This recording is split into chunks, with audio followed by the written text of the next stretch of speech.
Hello everybody, welcome to another video. We start this one off with going back to a couple of videos ago with this guy who pulls out on me on this mini roundabout here. And obviously it's priority to traffic approaching from the right. But I'm still getting comments saying that he was on the roundabout first and he's got priority. And people are saying that I'm very aggressive in the comment section because I'm sticking to my guns. And I don't know how to say sorry and all of that sort of nonsense. Well, I'm not going to, am I? Especially if I am correct and you are not. It's obvious that he's pulled out in front of me. I find it really hard to understand how you people are still getting this wrong. There's only a small minority, but it's the same people. The same with this guy here, who, same roundabout, and he pulls out on another car. This one is a little bit different because I pause it here. The car that's to the right wasn't as close to the roundabout as I was, but he's still going to be to the guy's right, and he's still got priority over this guy that's pulling round. It's simple. But obviously this guy loses his shit. The guy in the flatbed bloody truck here, he just loses his shit and goes chasing after him. If you want to see the whole of that, it's on volume 347. So basically, if you want me to eat humble pie and everything, then you've got to show me some proof that you're correct. Now, the way I look at roundabouts is, imagine that roundabout isn't there. That guy in front of me here is turning right. Has he got enough time to get out of the way of the guy to his right before making the right turn? No, he hasn't. So he should not have gone.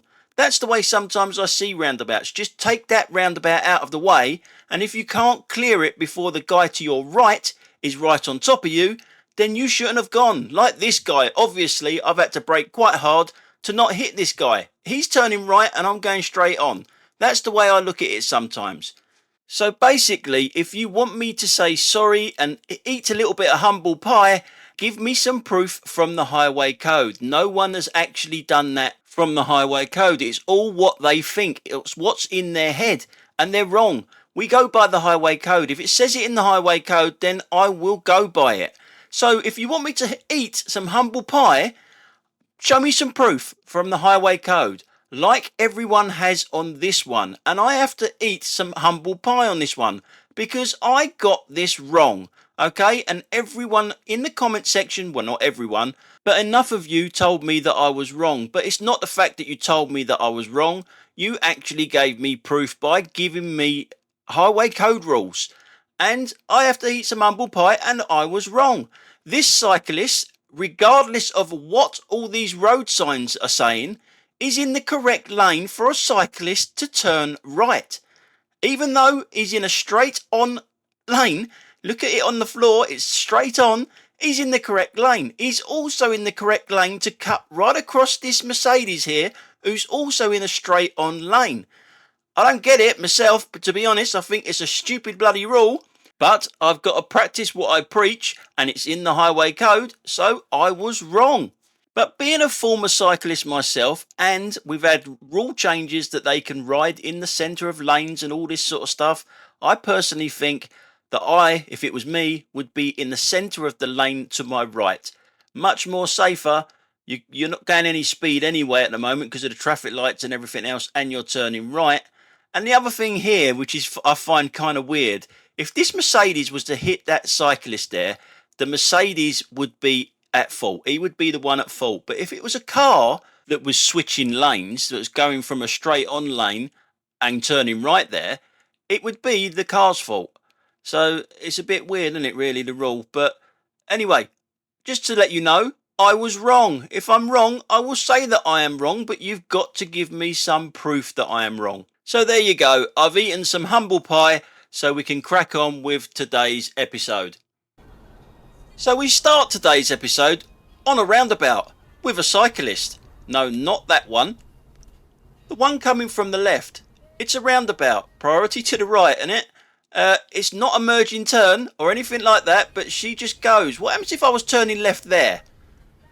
Yeah, I could also be in the wrong lane and want to turn left there, and yet she's pulled out of there. Now, we're coming round here and you'll see me go through an amber light here. No rules being broken there. And if we go to the rear camera now, you'll see how far back she is from me. So it would have been definitely red by the time she got to them traffic lights. Definitely. And she knows it's red because she pulls out just in case a pedestrian walks out. But it's probably in the highway code that cyclists can do what they want. So in this clip, we are looking at the bike lane to the right hand side as we are looking at it. You'll see a bike come down here in a second, and there's a Mercedes that's about to pull out on the right hand side here. I don't know why it can't see that bike coming straight towards it and goes in his bike lane, but then he can't see my indicator going neither. I'm indicating to turn right. He doesn't want to turn right. He wants to go straight on, and he could have easily made that turning. It's not like he needed a big wide swing. So he needs to change lanes. So what do? Yeah, you try and move and then indicate afterwards and then move. Yeah, that's the correct procedure for a numpty. Oh yeah, and before anyone gets on my case, the Tesla wasn't much better neither. So we're going to stick with cyclists for a minute. We got this cyclist to our left hand side in the bike lane. Although he hasn't got a high-vis jacket on or anything like that, he is very easy to see. He's in the bike lane. The weather's good, there's no obstruction, there's a BMW that's there, and the BMW can't see him and pulls straight out in front of him. I think they've got their own version of this, the BMWs. They must have been using the self-entitlement car wax. So we're going to stick on this little junction and we're going to go to the rear camera.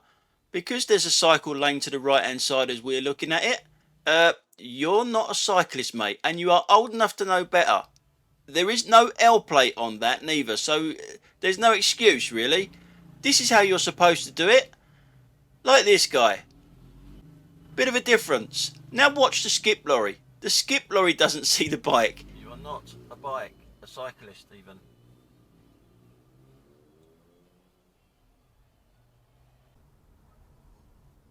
So a little bit further on from that junction, we've still got the same van behind us.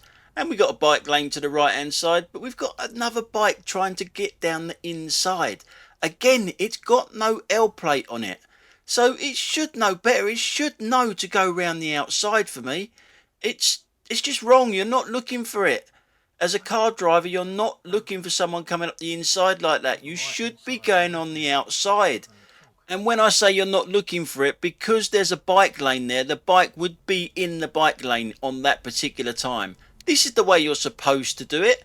Go round the outside, like a proper biker does. Good job that van looked in his mirror though.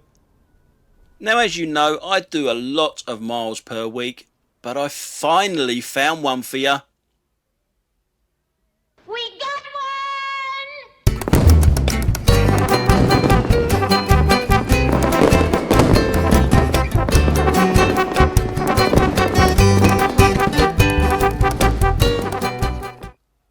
So a little bit further down the road, the celebration, the carnival atmosphere comes to an abrupt end. I'm going to let David Attenborough explain this one.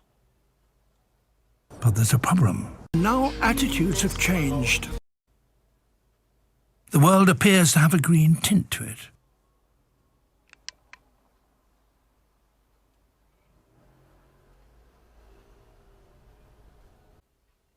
Now a little bit further down the road, yes, we've got the Lime bike that doesn't want to use the road anymore because there's traffic in it, so it just jumps on the pavement. There's probably something in the highway code for that. Now I'm going to pause it here just to show you this bike that's got no number plate on it, but you can just see that it went past me on the right hand side, and that cyclist went past me on the left hand side, so there is room round me. So I'm just doing this just to show you that bikes can get past me either side. They don't have to go round the other side of the bollards to my right hand side. But what they will have to do is follow where that bike is going and cut in front of the van, because that gap there isn't big enough for motorised bikes, that is. Or they can go round the wrong side of the bollards.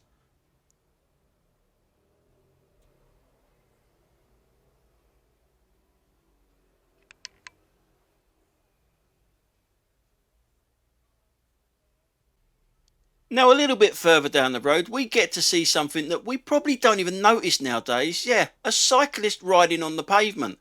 Happens so often that we don't even probably realise it as much as what we should, but it is still a finable offence for riding on the pavement. Now behind us now we've got two different type of bike riders, and I'm not so sure which one is safe and which one isn't. You've got the line bike guy right out there going around the wrong side of the bollards, obviously wrong doing that, but the girl on the right hand side there of that bus, that's dangerous for me. Coming up the inside of a bus, at least the line bike guy can see everything in front of him and can manoeuvre. He's got room to manoeuvre. The one on the inside there had nowhere to go. So we're going to go to the front camera now. The bikes were a little bit further back, so we're not seeing the bikes come past us. But you've seen how bikes are struggling to get past us down this road. Can you see something that we really don't need down this road? This is Putney Bridge Road, by the way. That there, I mean, look at the size of that. It's about 3 times as big as what it needs to be. It's stupid. Who invents these things? What mindset have these people got to make something that bloody big? That, look at this van go into it in a second. How much space you've got either side of it. Is it really necessary to have something that size in the middle of the road? Look, so you're going to get people like that go around the wrong side of it because you can't fit 2 things in there at once. It's that tight. It's so stupid. And I'm just, look, see it? How ridiculous is that? Look at the size of it. Stupid. So a little bit further down the road, we get another ka-ching moment where that should be money in the bank. Should be a nice little fine hitting her doorstep if there was any way of identifying these people. And then there's another one there. As soon as they hit that pavement, it's a finable offence.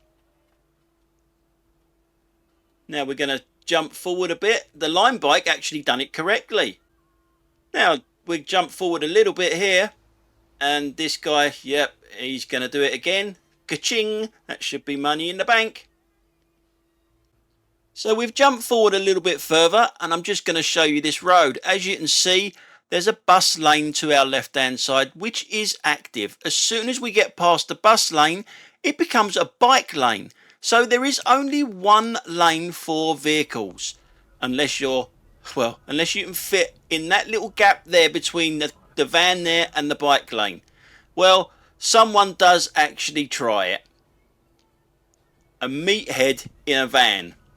Not this one behind me, not the one directly behind me. You'll see in a second. He has a look though. Look, he has a little look and thinks, and that's a bike lane, I'm not going to go down there.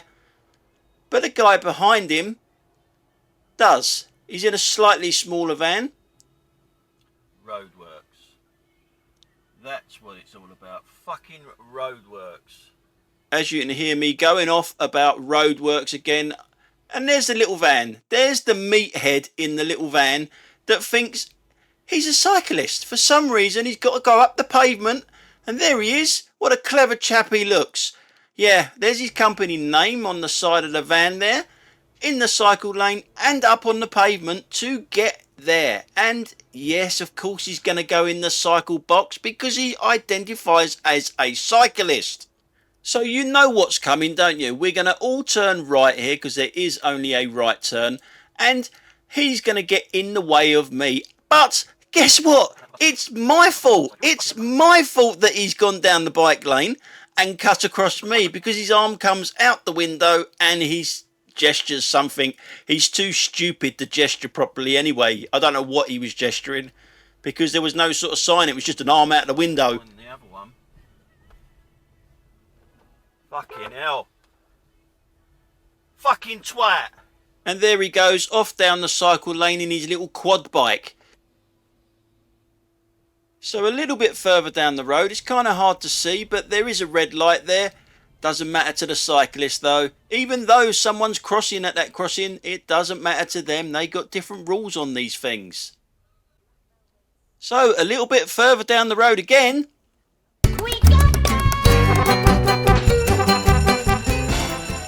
No, we're not going to have a party because of this one here that spoils it.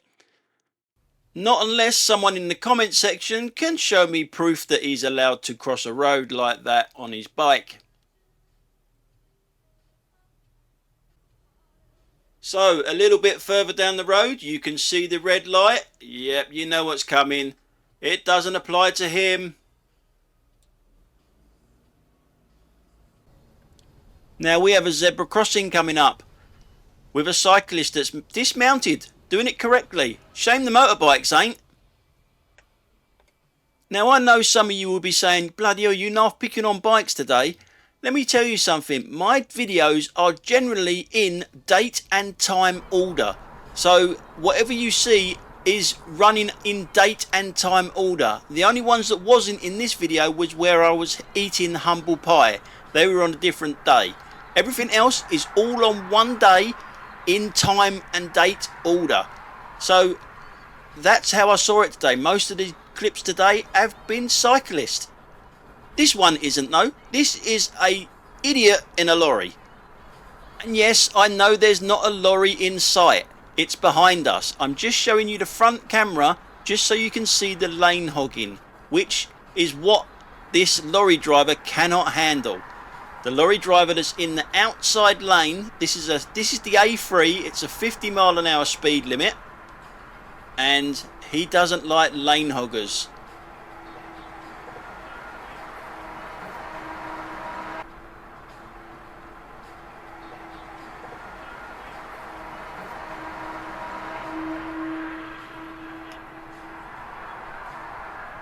That is disgraceful. Absolutely disgraceful.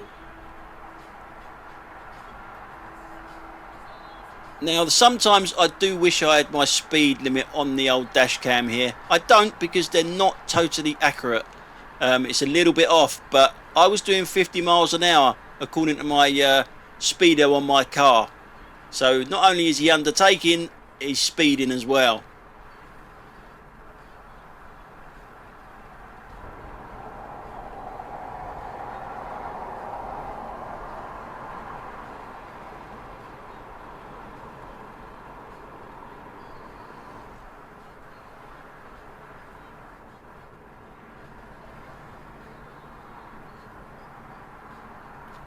Why do you need to go out there?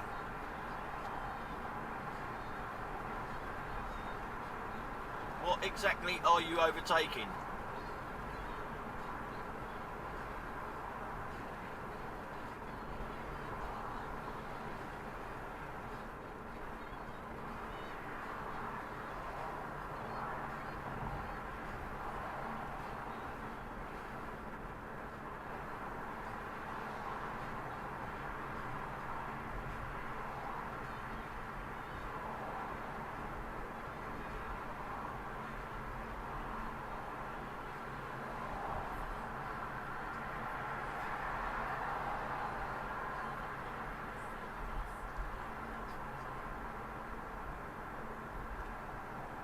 Doing 40 miles an hour out there as well on a 50, but you have to be in the middle lane.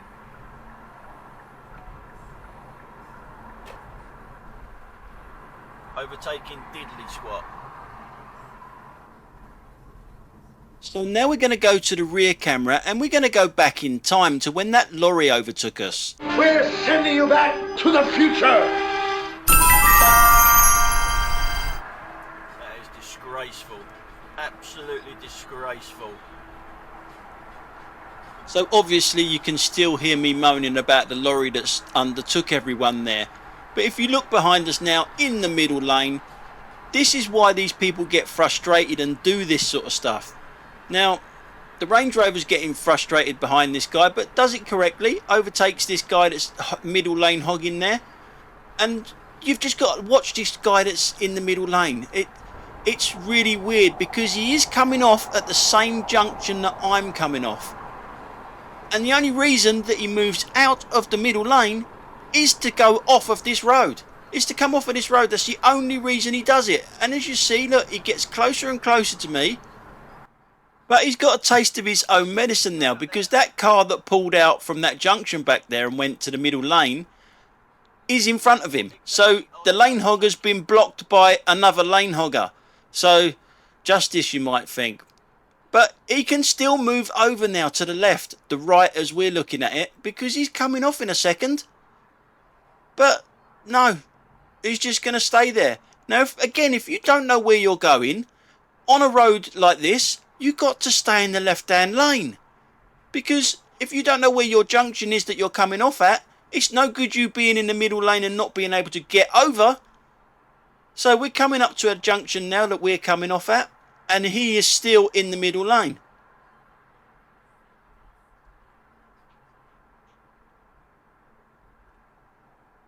And it's only when the slip road starts that he actually starts to move across. Here we go.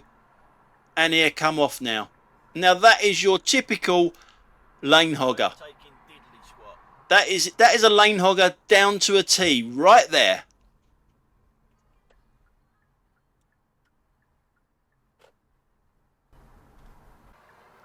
So a little bit further down the road, we're turning right here, but we are turning right straight into roadworks.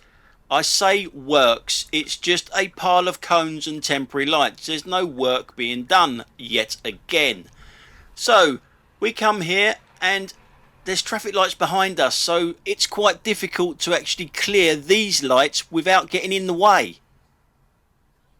You'll see this Kia in front of me. It needs to go up the pavement to get past these guys that have gone through the lights and can't clear it. I don't need to get up the pavement. I could fit through that gap. But when we go to the rear camera now, I'm going to show you an Audi. Now, he's not going to be able to get through that gap because it's driving an Audi, and we all know that they can't fucking drive. But it don't see pedestrians on the pavement neither when it mounts the pavement.